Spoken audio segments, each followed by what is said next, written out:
Hello friends, स्वागत है आपका आपके अपने चैनल HSC स्टडी गाइड में। आज इस वीडियो में हम बात करने वाले हैं वेल्डिंग सेफ्टी के बारे में। इसमें हम जानने वाले हैं कि वेल्डिंग एक्टिविटी के वक्त कौन से हज़ार्ड का सामना करना पड़ सकता है और उसके लिए हम क्या सेफ्टी प्रिकॉशन ले सकते हैं। तो चलिए शुरू करते हैं। तो सबसे पहले जानते हैं कि वेल्डिंग के क्या हज़ार्ड्स है। तो सबसे पहला हज़ार्ड आता है फायर एंड एक्सप्लोजन, यानी कि आग लगना या फिर एक्सप्लोजन होना। फिर उसके बाद का हज़ार्ड आता है इलेक्ट्रिक शॉक, यानी कि इलेक्ट्रिक शॉक भी लग सकता है। फिर उसके बाद का हज़ार्ड आता है बर्न इंजुरी, यानी कि जलना। फिर उसके बाद का हज़ार्ड आता है डस्ट एंड फ्यूम्स, यानी कि उससे निकलने वाली जो भी डस्ट है या फिर फ्यूम्स है वो भी एक हज़ार्ड है। फिर उसके बाद का हज़ार्ड आता है टॉक्सिक गैसेस। फिर उसके बाद का हज़ार्ड है सफोगेशन, यानी कि वेल्डिंग के दौरान सफोगेशन भी वहां पर क्रिएट हो सकता है। फिर उसके बाद का हज़ार्ड है रेडिएशंस, यानी कि रेडिएशंस भी वेल्डिंग के दौरान निकलते हैं, वो भी हज़ार्ड है। फिर उसके बाद का हज़ार्ड है हिस्ट्रेस। फिर उसके बाद का हज़ार्ड आता है नॉइज़ एंड वाइब्रेशन, यानी कि बहुत ज़्यादा नॉइज़ होना या फिर वाइब्रेशन भी वहाँ पर हज़ार्ड है। फिर उसके बाद का हज़ार्ड आता है कट एंड बर्न इंजरी।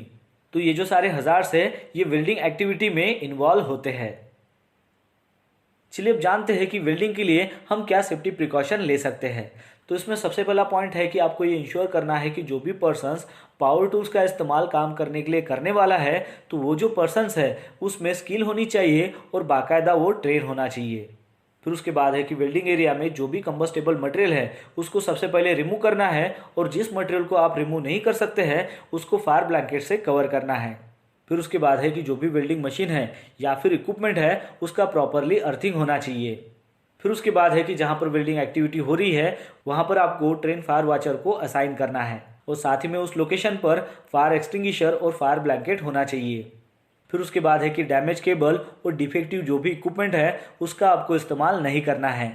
फिर उसके बाद है कि इलेक्ट्रिकल पावर सोर्सेस के लिए ELCP जो है वो 30 मिली एम्पेयर की ही इंस्टॉल होनी चाहिए। फिर उसके बाद है कि वेल्डिंग के दौरान अगर वहाँ पर प्रॉपर वेंटिलेशन या फिर इल्यूमिनेशन नहीं है तो वहाँ पर आपको वेल्डिंग नहीं करना है। फिर उसके बाद है कि जो भी पोर्टेबल इलेक्ट्रिकल टूल्स अगर डैमेज कंडीशन में है तो उसको सबसे पहले रिमूव करना है या फिर उस पर डू नॉट यूज़ का टैग लगाना है। फिर उसके बाद है कि जो वेल्डिंग मशीन है उसका वैलिड इंस्पेक्शन सर्टिफिकेट होना चाहिए और बाकायदा वो कलर कोडेड होनी चाहिए। फिर उसके बाद है कि वेल्डिंग के वक्त अगर ज़्यादा नॉइज़ हो रहा है तो उसके लिए आपको एयर प्लग का इस्तेमाल करना है। फिर उसके बाद है कि मैंडेटरी PPE के साथ साथ जॉब रिगार्डिंग जो भी नेसेसरी PPEs है उसका भी इस्तेमाल वहाँ पर करना है। एग्जाम्पल के तौर पर FRC का इस्तेमाल करना है, एफ्रॉन का इस्तेमाल करना है, फेस शील्ड का इस्तेमाल करना है, लेदर ग्लोव्स पहनना है और वेल्डिंग रेस्पिरेटर का इस्तेमाल करना है। तो ये जो सारे सेफ्टी प्रिकॉशंस है ये आपको वेल्डिंग एक्टिविटी के वक्त लेने हैं।